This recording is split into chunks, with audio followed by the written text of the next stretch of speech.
ഈശോയിൽ ഏറ്റവും പ്രിയപ്പെട്ടവരെ, നമുക്ക് ഓരോ ദിവസവും ഓർമ്മിച്ചെഴുതി വെക്കാനായിട്ട് ദൈവം നല്ല ഓർമ്മകളും കുറേയധികം സഹനങ്ങളുടെ ഓർമ്മകളും തരാറുണ്ട്. നിങ്ങളുടെ പ്രായം എത്രയാണോ ആ ഒരു പ്രായത്തിൽ നിന്നും നിങ്ങളൊന്ന് പുറകോട്ട് ചിന്തിച്ചു നോക്കാൻ ഞാൻ ആഗ്രഹിക്കുന്നു.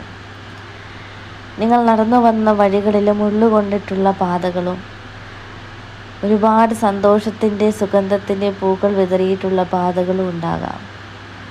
ഇതെല്ലാം ഓർത്തെടുത്ത് ഒരു പുസ്തകത്തിൽ എഴുതി വെച്ചിട്ടുണ്ടോ എപ്പോഴെങ്കിലും? ഏതെങ്കിലും ഒരു പ്രതിസന്ധിയിലോ സഹനത്തിൻ്റെ കാലഘട്ടത്തിലും തളർന്നു പോകുമെന്ന് തോന്നുന്നൊരവസ്ഥ വരുമ്പോൾ എൻ്റെ പ്രിയപ്പെട്ടവരെ ഒന്ന് എടുത്തു നോക്കണം. എനിക്ക് വേണ്ടി നീ എന്താണ് ദൈവമേ ചെയ്തത്?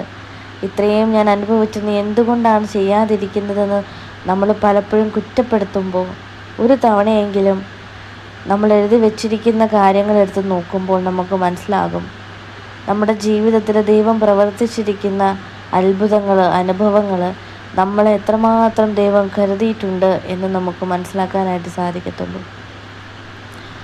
അല്ലാത്ത പക്ഷം നമ്മുടെ മഹത്വത്തെ തന്നെ ഞാനായിട്ടാണ് ഇതെല്ലാം ചെയ്തതെന്ന് വരുത്തി തീർക്കുന്നവർക്ക്, അങ്ങനെ കരുതുന്നവർക്കൊരിക്കലും ദൈവം നമുക്ക് തരുന്ന അനുഗ്രഹങ്ങളെ മനസ്സിലാക്കാനായിട്ട് സാധിക്കത്തില്ല. ഏറ്റവും സ്നേഹം നിറഞ്ഞവരെ, ഒരു ബുക്കിലെഴുതി ഈശോയ്ക്ക് നന്ദി പറയണം. ഒരു വശത്ത് നമ്മുടെ സഹനങ്ങൾ, നമ്മുടെ ജീവിതത്തിൽ ഏറ്റവും അധികമായിട്ട് നമ്മളെ വേദനിപ്പിച്ച, നമ്മളെ ഒരുപക്ഷെ ആ വേദനയിലൂടെ നമ്മൾ ഉയർത്തിയ ഒരുപാട് സഹനങ്ങളുണ്ടാകാം. നമ്മുടെ ജീവിതം തന്നെ മാറ്റിമറിച്ച സഹനങ്ങളുണ്ടാകാം. ജീവിതത്തെ തന്നെ മാറ്റിമറിച്ച നല്ല പ്രവർത്തികളുണ്ടാവാം.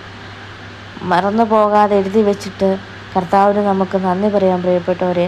അത് ജീവിതത്തിലെ ഏറ്റവും വലിയൊരു അനുഭവത്തിലേക്ക് നമ്മളെ കൊണ്ടുവന്നെത്തിക്കട്ടെ.